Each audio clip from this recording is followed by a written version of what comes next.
We start the season 3 of Star Trek the Original Series reviewing Spock's brain. After this.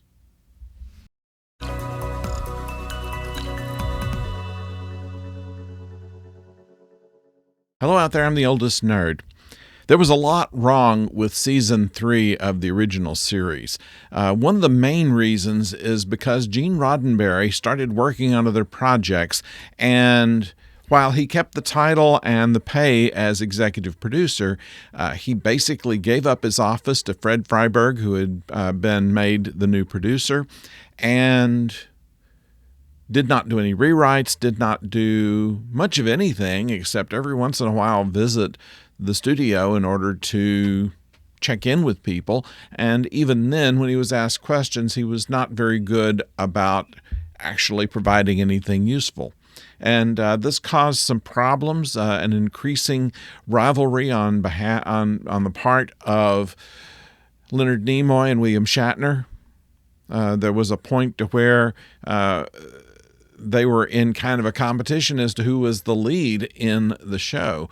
And while Roddenberry reluctantly, in front of Freiberger and Shatner and Nimoy, said Shatner's a star and walked off, it put things in bad stead from Leonard Nimoy and Fred Freiberger to Gene Roddenberry. Now, all that said, here's Spock's brain. It is probably my least favorite. Well, Turnabout Intruder is close. But Spock's brain is completely stupid. And what is even more surprising about it was that the writer is credited as Lee Cronin. Lee Cronin is a pseudonym of Gene Kuhn. This is the same Gene Kuhn who invented the Federation, the Klingons, the Prime Directive, and a lot of what we consider Star Trek lore.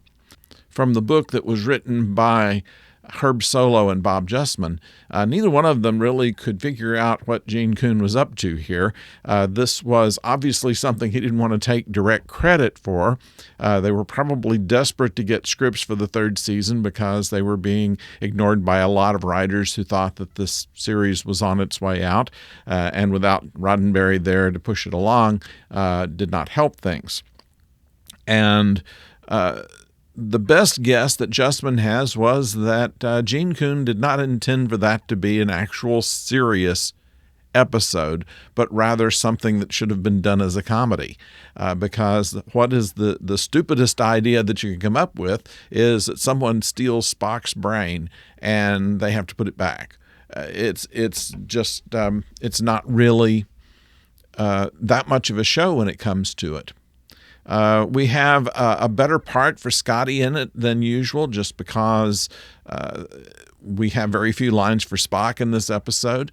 However, he seems to be just very interested in ion power, and it's something that they act as if was not part of their own technology, which in other shows they talk about ion power. So we'll ignore that for a time, not paying a whole lot of attention to the canon of everything.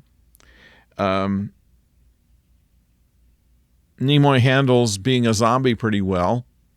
He has to, of course, act while pretending to be mechanically moved along without thinking about it, and he seems to be fairly convincing about that. McCoy, once again, it's the writing on this. He does as well as he can with it, and is very emotive, as he usually is as an actor. And there's some action there. We have a little more for Chekhov to do. There are no Russian jokes in it, but just the whole concept of it is strange. Why would anybody greenlight that? And even Fred Freiberger, the line producer on this, and basically taking Roddenberry's place, said he had no idea how this could be made to work in a dramatic way. And in fact, it didn't.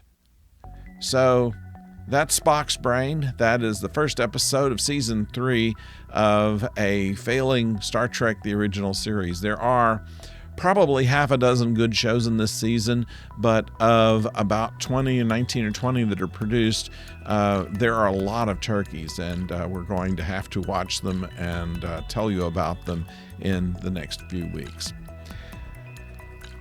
Coming up on Friday, of course, we will have Star Trek Lower Decks, another new episode to be reviewed, and then we'll review another episode of Babylon 5. We hope that you'll be around for that. In the meantime, if you would subscribe to the channel, we certainly would appreciate it. And click a like button, if you will. That also helps our self-esteem here. So thank you for joining us, and until next time, don't go far.